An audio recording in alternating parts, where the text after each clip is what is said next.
more live from the Heartland, and that is Corky Siegel you're listening to playing that harp on Counterintuitive. Corky, good morning to you.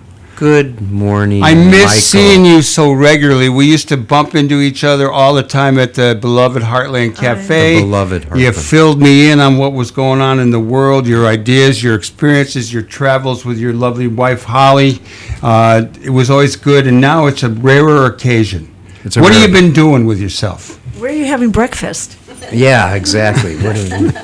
Well, let's see. Just whatever comes to my mind, I'm going to say. So Austria. That's what we like. I did a composition for an orchestra in Austria, and I can't pronounce the name of the city, and premiered it. It was really fun. Vienna, maybe? It was near there.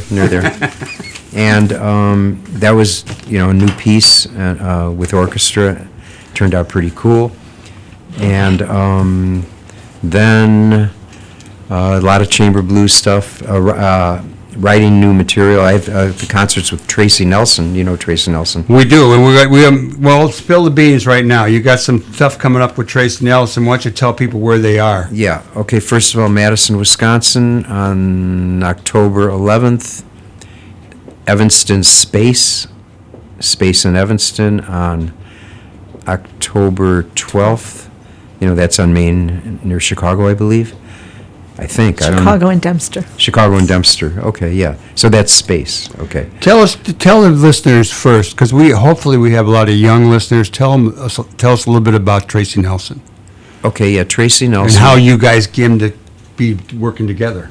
Right. Well, first of all, the first time I met Tracy was in 1967 in San Francisco at the Avalon Ballroom. We were doing a show at the Avalon. Together. And then a few years ago, she called me because she was going to be in Chicago and invited me to sit in with her group at the winery, and I did that. And we wanted to do something again, so I said, "Why don't you join us for a chamber blues concert?" So we did a concert down in Nashville. I wrote a bunch of material for her, very classical versions of some of her songs, like "Walk Away" and "Down So Low." And you were there. You were at the concert. Well, you were at the one in Chicago. But we did the one in Nashville, and Tracy turns to me after the concert, and she says, "I don't ever need to hear another guitar again the rest of my life." So we've been doing more. We did at City Winery, and now she's joining us in Madison, and also at Space. That's going to be with Tracy Nelson, the great country blues singer from the group Mother Earth. I remember. I got the album. I'm going to go home and pull it out. Yeah, she also did an album. If I can find it. She did an album with Willie Nelson, too. Yeah. One of the things that you've been involved with, and I think it's a good thing, is Common Cause. Oh. How about telling us a little bit about your role in whatever activities and what Common Cause does, and then we'll get back to more music. Okay, well, Holly and I are on the board of Common Cause. We helped reboot it 10 years ago, but we're not I don't want to be a spokesman for Common Cause, but Common Cause in general was started 50 years ago by Republicans. They wanted to give people a voice, and it's the same agenda as it was back then. And we're in the trenches fighting for every American to have a voice. And we're very much... How does that happen? How do they fight for every American to have a voice? Well, I will let... Someone else talk about not Holly, but people that I don't want to be a spokesman for Common Cause. Okay, so we're going to have to hook up with Common Cause and bring them on at some other time. You're listening to Live from the Heartland. We're here with Corky Siegel. Corky, it's your birthday month. So before we get you to play some music, give us a little hint about where people can go hear you live during your birthday month performances. Okay, well, the 11th in Madison at the North Street Cabaret, North Street Cabaret. Space in Evanston on the 12th, and those two are with Tracy Nelson. And then with Mark Hummel Harmonica Group and... That's the harmonica Billy Boy Arnold. Right? That's October 24th. That's my birthday at the Acorn in Three Oaks, Michigan. And what is it with the 78 trombones or trumpets? Yeah. Or there's some big celebration going on there. Tell us what's going to happen. What's going to happen there? Uh-huh. It's your birthday. It's your birthday. It's my birthday, yeah. It's my 76th birthday, 77th year on this earth. Young guy. Yeah, and I don't know what's going to happen. I know it's Mark Hummel and harmonica players and his amazing band, and it's really a great place to be. Fabulous, fabulous place. Oh, the Acorn venue is Theater. amazing. The Acorn Theater, you got to go see that place. And, I should just go back to Common Cause a minute because I left it sort of hanging. Didn't mean to do that. But it's an organization that focuses on the essential political issues, the essential ones that affect everything else, because they want to give people a voice. Fair elections, money out of politics, fair redistricting. Everything is fair, and it's what everyone really wants. It's a nonpartisan organization. It always has been, and it always will be. And it's really in the fight to protect our democracy. That's the main thing. We're in the trenches doing that. What's your sense traveling around about where people are at? I mean, do you sense that there's a real concern on the part of a lot of people? Does it get expressed through people's music? Are musicians stepping up to the plate to try to make it a better world? In many ways, we know they have. Any thoughts on that? Yeah, well, music really does a very good job of bringing people together. You could get, I remember in 1969, I was playing with the New York Philharmonic. 1969. Back then we had something we called the generation gap. Right. Right? And we had the hippies and the establishment. And the radicals. Yeah, and here we are at New York Philharmonic, Seiji Ozawa, the New York Philharmonic and Philharmonic Hall, right? I'm trying to think of the name of the place we played. And people were booing and hissing when we got on stage because they saw we had long hair and et cetera. But when the concert was over, the president of the Symphony Association said it was the longest, most amazing standing ovation he has ever seen in Lincoln Center. Aha. Last time he saw anything like that was Caruso's last performance. So this was, bringing blues to classical. So what happened, if you think about it, music is so powerful. Here's the establishment, the anti-establishment in one room, enjoying the same music, really brings people together. But I look at politics as the same as music. I look at, politics as a tool for bringing kindness and compassion and wisdom to the world. Of course, it's not always used that way. But being involved in politics, I think, is essential for a human being. It's a great tool for bringing compassion to the world. And I think that's one of the things you are incredible at doing, and I thought that it might be nice for you to tell our listeners the composition of your orchestra, the chamber orchestra, because you have people from all over the world that make up your orchestra. Yeah, we have Jaime Gorgojo on first violin from Spain, Jishuan Young from Taiwan, from Kentucky is Joycelyn, and Kalyan Johnny Bongo Patak is from India. So we have a very, very diverse group. And you spent a lot of time in India, touring as well. Yeah, I do a lot of touring with Dr. L. Subramaniam and Kavita Krishnamurti, the Bollywood singer, and Subramaniam is the great violinist. And I started working with him in '99 here at Orchestra Hall Symphony Center. And we go to India pretty much every year and tour with him. Sometimes we'll tour with him here. So as you know, we had Aaron Cohen on the show earlier. He was our first guest, and he talked about soul music in Chicago. Yeah. You, along the way, have played with a lot of wonderful musicians. Mm-hmm. And one person that comes to mind, because you used to bring him to the HeartLand for certain events and breakfast, would be Sam Lay. Oh, and right. how about sharing a little bit with our listeners how Sam is doing, and any other memories you would like to share about some people that you've played with here in the city? Okay. Well, I got my start. Jim and I walked into this place just looking for someone to play. We never had any ambition. All we wanted to do was play music, and that's been consistent throughout That our would be whole Jim careers. Schwall. Jim Schwall, Siegel Schwall Band. Yeah. So we walk into this place, just he and I, and we want to play. And so we'll set up right here on the floor. We set up on the floor. The guy hired us to play every Thursday night. And Where was that? What club? It was called Pepper's Lounge. Oh, yeah. On 43rd and Vincennes. Yeah. And this was, imagine, 1965. And the first night, and he hired a bass player and drummer every night, so we ended up playing with all the famous blues rhythm sections. And first night, Howlin' Wolf sits in with us. Then Muddy Waters. Then Willie Dixon.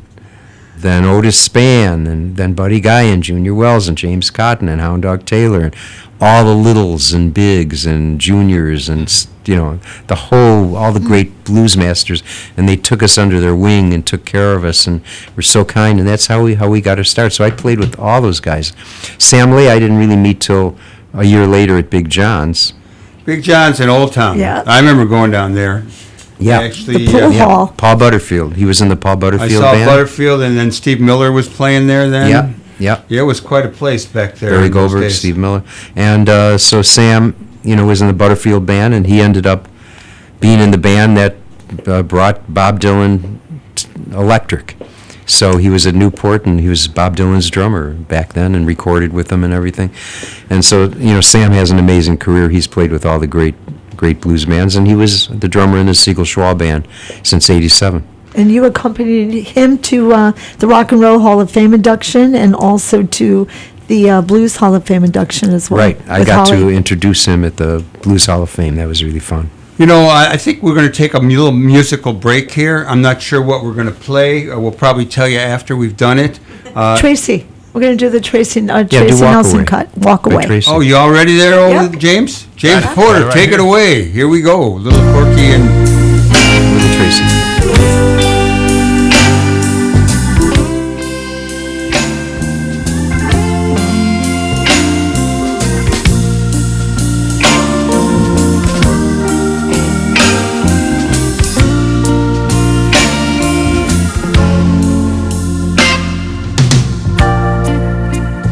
Heartache and pain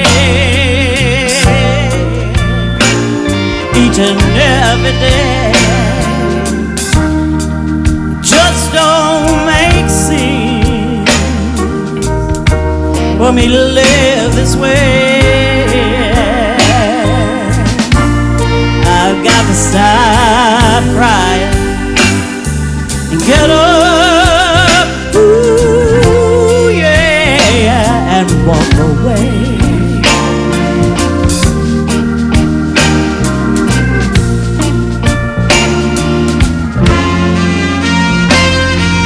Day after day,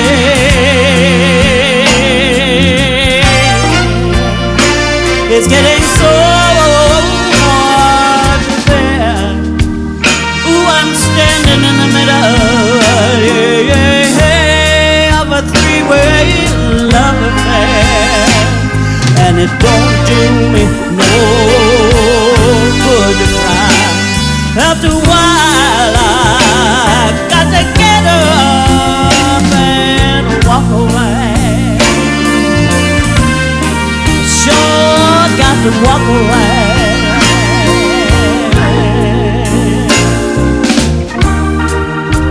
Don't keep on telling me time brings about a change.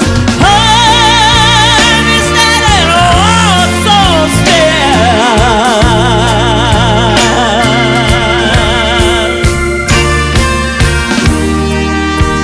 I can't stay here no longer. Can't even cry no more. Take these chains from my heart and set me free.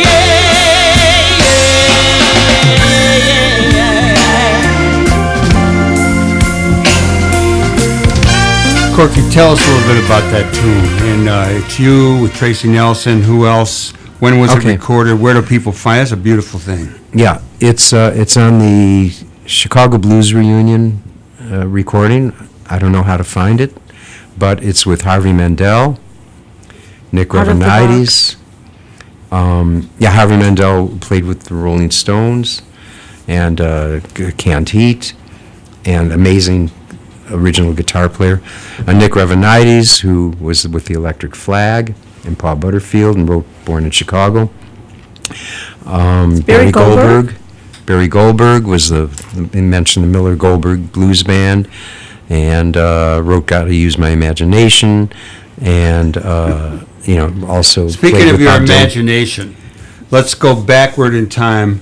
I think the first time I ever saw you play was at, I think, the first Love-In in Lincoln Park in '66.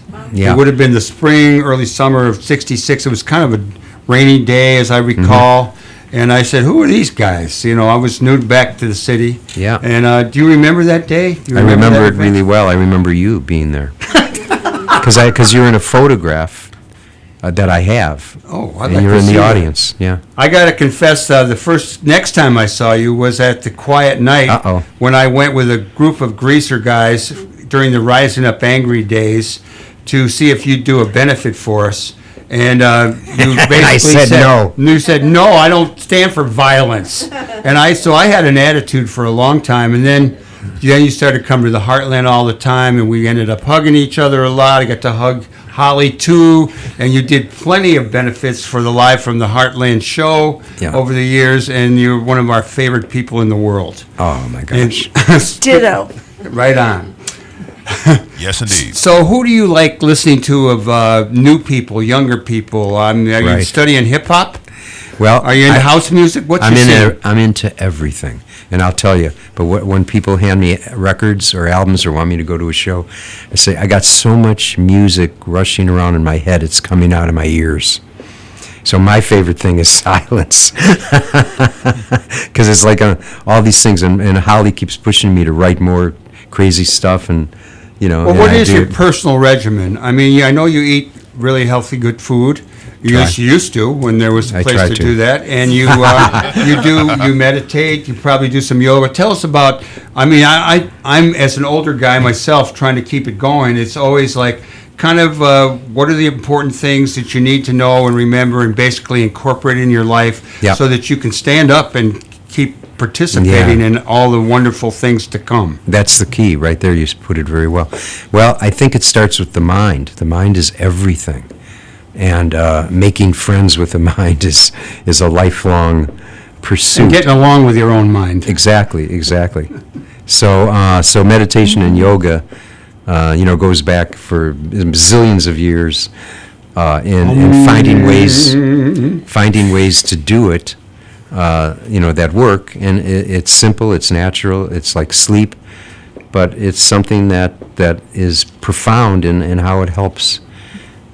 Like I say, make friends with your mind. But it must also help you with your breathing, because you blow hard. And breathing can be very hard. I believe in breathing both in and out. I think they're both very It's important. very essential. Yes. And so, that's really the key, is it starts there, it ends there. Everything is in the mind. You want to sleep, you take care of the mind. And meditation is very misunderstood. It feels like you're supposed to still the mind, but what you do is you create an environment so the mind will still on its own, and that's the Corky key. Siegel, what is something you haven't yet done in your life that you would like to do? Either accomplish, see, participate in? Besides the 2020 election and the overthrow of you-know-what. Yeah. Well, I would, I'm You done it all? doing it. No, but I'm doing everything I want to do, and I've never. I maybe jumping out of a perfectly good airplane, would be interesting, but I did it once. I don't think I'm doing it again. I don't think I'll do it ever. I went to Bristol, Wisconsin, and had to jump off. I was first because I Yeah. was the biggest guy. That was a trip. Well, I stopped skiing, and we were cross-country skiing about 5 or 6 years ago in Banff, because we had a concert there with my chamber group. And I'm skiing, and I thought, you know what? I'm not going to do this anymore, because I'm, 70 years old at that time. Now, I'm 76, but 70 years old at that time, and I thought if I fall, even a simple fall, which is, I love falling, there's nothing wrong with falling. You're out there, you're doing stuff, and you fall, great. But I'm 75, your bones aren't quite the same. Hey, I understand. And people are relying on me, all kinds of people, and I just can't do that anymore. So, I do other things that are exciting, like walk. Well, how about excite the whole listening audience with Yeah. playing a little bit of harmonica? You want me to do that Yeah, for we you? Yeah. would, we would love it. Yes, Go indeed. for. We only got 3 minutes, so this is it. You're Yeah. going to All play right. the harmonica, and we're going to thank people. I want to tell people that after our show, it's one of the best shows to listen to. It'll really bump you up, and that would be Bob Maravich's Gospel Memories, and he's in there and behind James getting ready. So we're looking forward to that after our show. Next week, we've got a couple of really good guests. We've got Lou Silverstein, has a new book out about the dying process, and Barry Pierce, a good pal of ours, just got the Nelson Algren Short Story Award, and he's going to come on and talk too. One of our hosts will be back. I think it's Tom. Katie will still be in India. We do encourage you all to do good in the world because the world needs all the good that you do. And we like to say at the end of each show, all power to the people. So here's Corky Siegel taking us out. Thanks for listening in. We love you all. Go Chicago. You're one hell of a place.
Yes, sir.